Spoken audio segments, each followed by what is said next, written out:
Hello everyone. இன்னைக்கு நம்ம parasites தான் பார்க்க போகிறோம். ஃபஸ்ட்டு பேராசைட்னா என்ன?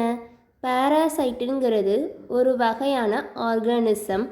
அது நம்மளோட பாடி மேலேயோ இல்லை பாடிக்குள்ளேயோ வாழும். நம்மளோட செலவில் அதுக்கு ஃபுட் தங்குற இடம்லாம் கிடச்சிரும். நம்மளுக்கு அதனால் எந்த ஒரு நன்மையும் கிடையாது. அது நம்மளை காயப்படுத்தும். பேராசைட் இருக்கிற இடம், அதோட லைஃப் சைக்கிள், அது எப்படியெல்லாம் பரவுங்கிறத பார்க்கலாம். பேராசைட் எந்த இடத்துல இருக்குங்கிறத வச்சு அதை நம்ம ரெண்டாக பிரிக்கிறோம். Ecto parasite, endo parasite. Parasite எந்த அனிமல் மேலே வாழுதோ அந்த அனிமல் தான் அந்த பேராசைட்டுக்கு ஹோஸ்ட். அனிமலோட பாடி சர்ஃபேஸ் மேலே வாழ்ந்துச்சுன்னா அதை நம்ம எக்டோ பேராசைட்டுன்னு சொல்லுவோம். இது நம்மளோட பிளட் அண்ட் டிஷ்யூஸ் எல்லாம் சாப்பிடும். இது நம்ம பாடி மேலே இருந்துச்சுன்னா அது நம்மளுக்கு எரிச்சலை கொடுக்கும், ஸ்கின் இன்ஃபெக்ஷனை ஏற்படுத்தும். பேராசைட் இருந்த இடத்துல மறுபடியும் பாக்டீரியா வளரும். அதனால் பாக்டீரியல் இன்ஃபெக்ஷன் ஏற்படும். இதை நம்மளால் வெறும் கண்ணால் கூட பார்க்க முடியும். இதுக்கான எக்ஸாம்பிள் என்னெல்லாம்னா ticks, mites, flea, lice, crabs, leech etcetera. இந்த எக்டோ பேராசைட் மற்ற அனிமல்ஸுக்கு ஃபுட்டாக யூஸ் ஆகும். எக்டோ பேராசைட் டிசீஸை பரப்பும், நம்மளோட டிஷ்யூவுக்கு பாதிப்பு ஏற்படுத்தும். டைப்பஸுங்கிற ஒரு டிசீஸ் எக்டோ பேராசைட்டால் பரவும். Next endoparasite. இது நம்மளோட பாடிக்குள்ளே வாழும். இது நம்மளோட tissue, organ, blood, intestinal fluid, மசில்ஸ்லாம் வாழும். சிஸ்டோசோமனியாசிஸ், அஸ்கரியாசிஸ் அண்ட் மலேரியாலாம் பரப்பும். இதுக்கான எக்ஸாம்பிள் டேப்வாம், ஹூக்வாம், ரவுண்ட்வாம். புரோட்டோசோவால மலேரியல் பேராசைட் பிளாஸ்மோடியம் டோசோபிளாஸ்மா. இது நம்மளோட டிஷ்யூவுக்கு டேமேஜ் ஏற்படுத்தும், நம்மளுக்கு நியூட்ரிஷன் டெஃபிஷியன்சி ஏற்படுத்தும், நோயை பரப்பும். நெக்ஸ்ட்டு இது எந்த ஆர்கனில் ப்ரெசண்ட்டாக இருக்கோ அந்த ஆர்கனை பொறுத்து டிசீஸோட சிம்டம்ஸ் மாறும். இப்போ பிளட்டை சாப்பிட்ற பேராசைட்டாக இருந்துச்சுன்னா நம்மளுக்கு அனிமியா வரும், digestive issues and organ damage எல்லாம் ஏற்படுத்தும். பேராசைட் நம்மளோட செல்லில் எந்த இடத்துல இருக்கோ அந்த இடத்த பொறுத்து அதை நம்ம ரெண்டாக பிரிக்கிறோம், இன்டர்செல்லுலார், இன்ட்ராசெல்லுலார்ன்ட்டு. First intercellular parasite. இது நம்மளோட பாடியில் இருக்கிற செல்ஸுக்கு இடையில உள்ள ஸ்பேஸில் வாழும். இதை நம்ம பிளாஸ்மா, லிம்ஃபமெட்டிக் ஃப்ளூயிட், எக்ஸ்ட்ரா செல்லுலார் ஸ்பேஸ்லலாம் பார்க்க முடியும். இதை பரப்புறதுக்கு ஏதாவது ஒரு வெக்டார் தேவை. வெக்டாருங்கிறது ஒரு அனிமல்கிட்ட இருந்து இன்னொரு அனிமல்கிட்ட நோய் பரப்புகிற ஆர்கனிசத்தை நம்ம வெக்டாருன்னு சொல்லுவோம். இதுக்கான எக்ஸாம்பிள் ட்ரிப்பனோசோமா, லீஷ்மேனியா. இந்த இன்ட்ராசெல்லுலார் பேராசைட் நம்மளோட செல் ஃபங்க்ஷனை டிஸ்டர்ப் பண்ணும். அதனால் நம்மளோட செல்ஸ் வீக்கமடையும்.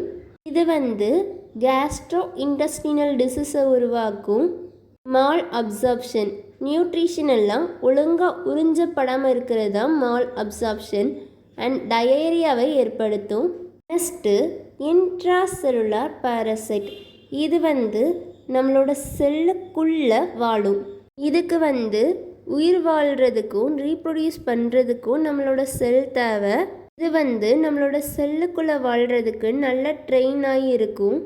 இந்த பேராசைட்டை கொல்றது கொஞ்சம் கஷ்டம். நம்மளோட செல் இதை அழிக்க ட்ரை பண்ணும்போது அடிபடும். இதுக்கான எக்ஸாம்பிள் பிளாஸ்மோடியம் டோசோபிளாஸ்மா.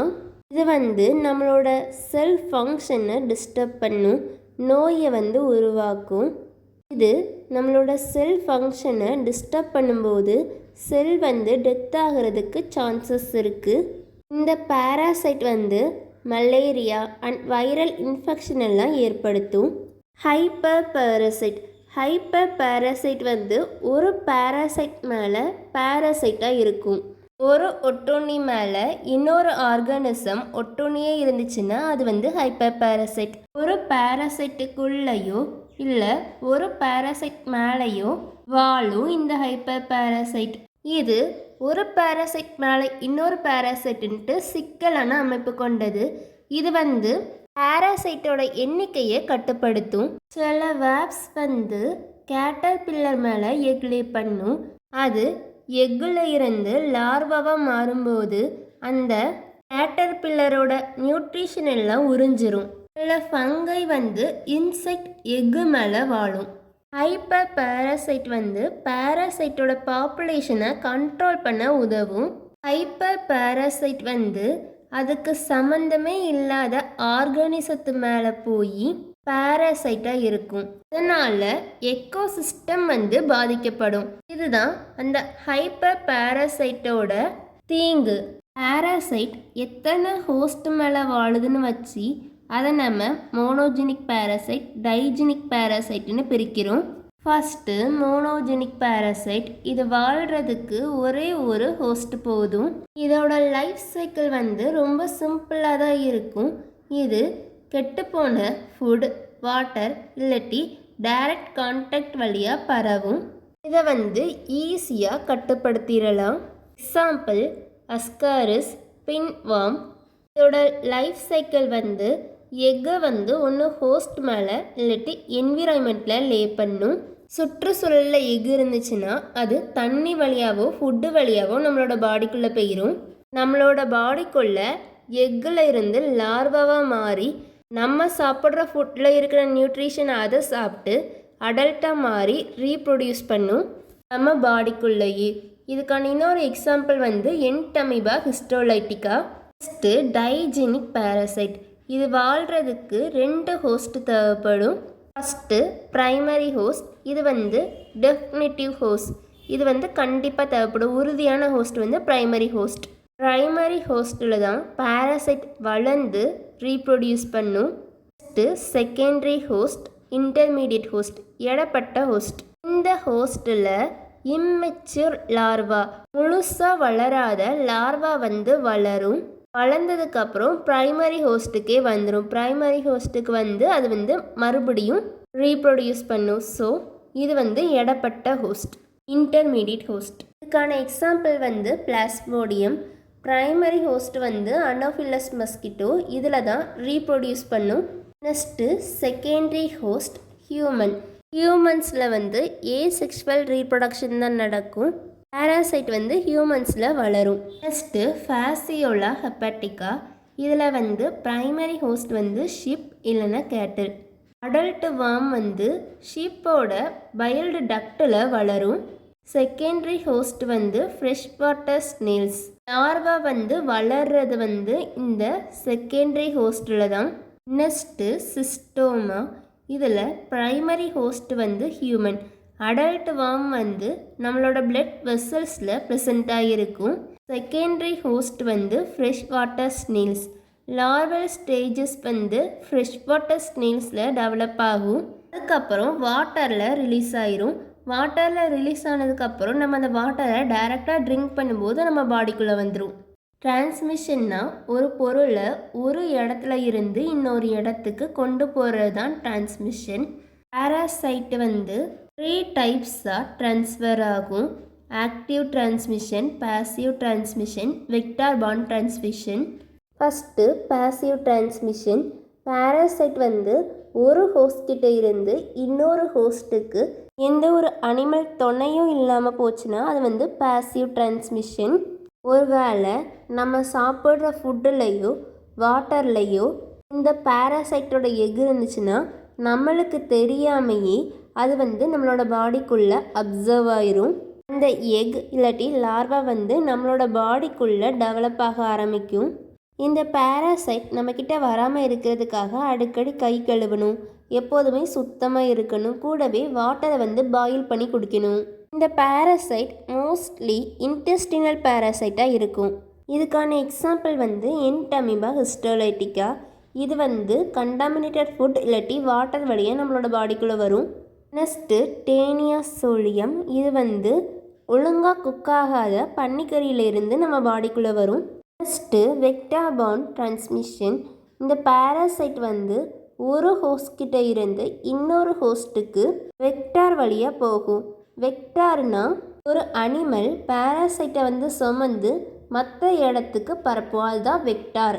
வெக்டார் வந்து நம்மளை கடிக்கும்போது நம்மளோட பிளட்டுக்குள்ளேயோ டிஷ்யூக்குள்ளேயோ பேராசைட் போயிடும். வெக்டார் வழியாக நம்மளோட பாடிக்குள்ளே ஈஸியாக பேராசைட் போயிடும்.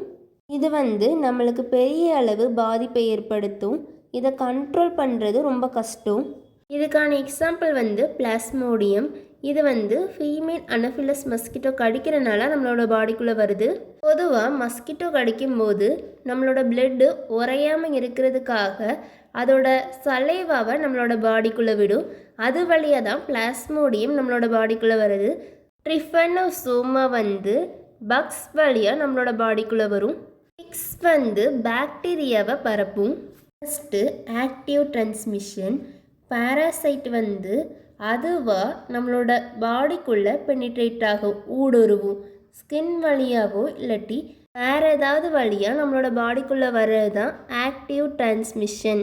பாராசைட் கிட்ட அதுக்கு ஏற்ற மாதிரி அடாப்டேஷன்ஸ் இருக்கும். பாராசைட் வந்து ஒரு இடத்துல இருந்து இன்னொரு இடத்துக்கு மூவ் பண்ணுறதா இருக்கும்.